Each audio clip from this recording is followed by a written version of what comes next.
Report. Thorne's voice was clipped, a stark contrast to the bewildered state he's exhibited moments before. The sudden return to command felt wrong and unsettling. Krell's hand tightened on his pulse rifle. Shields are stabilizing, sir. Temporal distortion minimal. Jump to Kepler 186F complete, Vance responded, his tone carefully professional. Medical supplies secured in Cargo Bay 3. All systems nominal. Excellent. Initiate diagnostic sequence on Engineer Elias, Thorne ordered, his eyes fixed on some unseen point in the bridge. Full spectrum.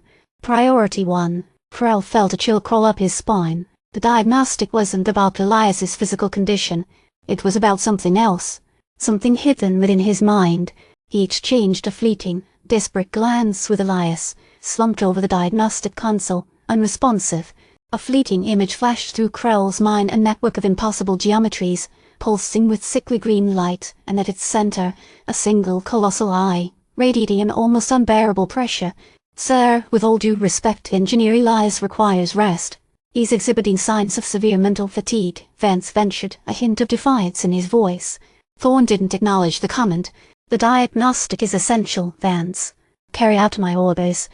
Krell stepped forward, placing himself between Thorne and the slumped form of Elias.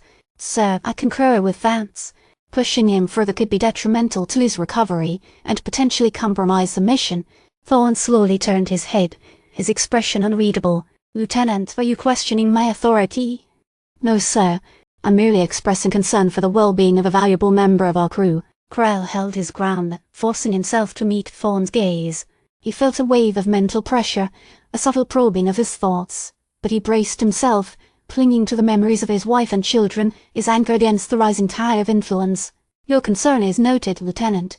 However, my decisions are final. Proceed with the diagnostic. Thorne's voice was steel, his eyes cold and distant. Suddenly, Elias's head jerked up, his eyes bloodshot and wild, locked onto Krell's. He opened his mouth, but instead of words, a torrent of images flooded Krell's mind.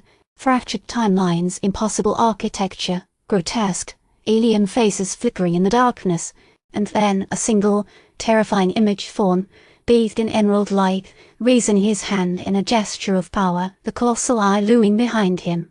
He knows, Elias whispered, his voice raspy and broken. Don't trust him, the game is real, they're watching.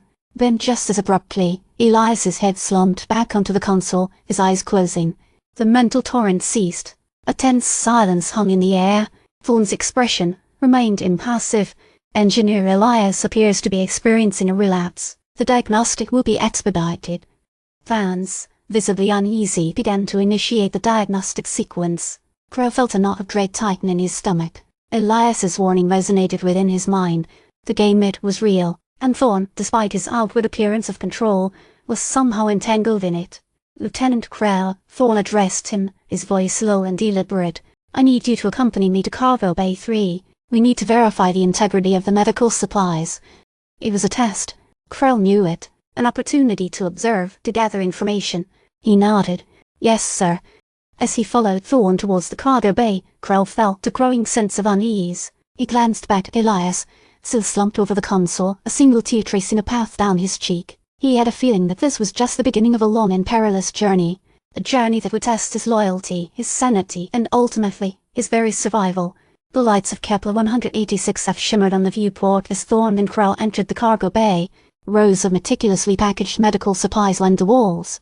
The sterile environment felt oppressive, a stark contrast to the chaos swirling within Krell's mind.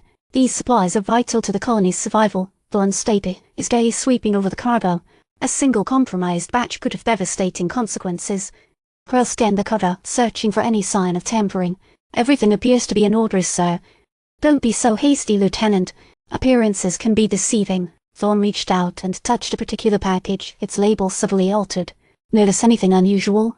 Krell examined the package closely. The lettering was slightly off, the color slightly faded. A barely perceptible alteration that would be missed by most. The label has been altered, sir. Excellent observation, Lieutenant. You're sharper than I initially thought. Thorne smiled, a cold, predatory expression that sent a shiver down Krell's spine. It seems someone has attempted to compromise the shipment.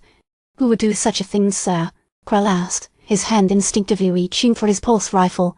A rival faction, perhaps, or someone who stands to gain from the colony's failure. It's difficult to say. Thorne paused, his eyes fixed on Krell's. "But we must be vigilant, Lieutenant. The stakes are higher than you realize." Suddenly, a loud alarm blared throughout the ship. "What's happening?" Krell demanded. "We're being hailed," Vance responded over the comms. "It's a Priority 1 transmission from Kepler 186F. Thorne's eyes narrowed. "Put it through." The image of a stern-faced woman in a military uniform appeared on the main view screen. "This is Commander Ryla, Kepler 186F Command. We have detected unusual energy signatures emanating from your ship. Explain yourselves." Thorne stepped forward, projecting an image of calm authority. "Commander Ryla, this is Lieutenant Commander Thorne aboard the Stardust. We are conducting a routine inspection of the medical supplies. The energy signatures you detected are likely residual from our scans." Ryla's expression remained skeptical. "Your explanation is unconvincing, Commander. I advise you to prepare for immediate inspection." Thorne's smile widened, a flicker of something dark and unsettling in his eyes. "We welcome your inspection, Commander. We have nothing to hide." As Ryla's words faded from the view screen, Krell knew that this was only the beginning of a much larger conflict. The game had escalated, and he was caught in the middle. He looked at Thorne, a growing suspicion churning within him. Was he an ally, or a pawn in a far more dangerous game? And what role would he play in the unfolding drama?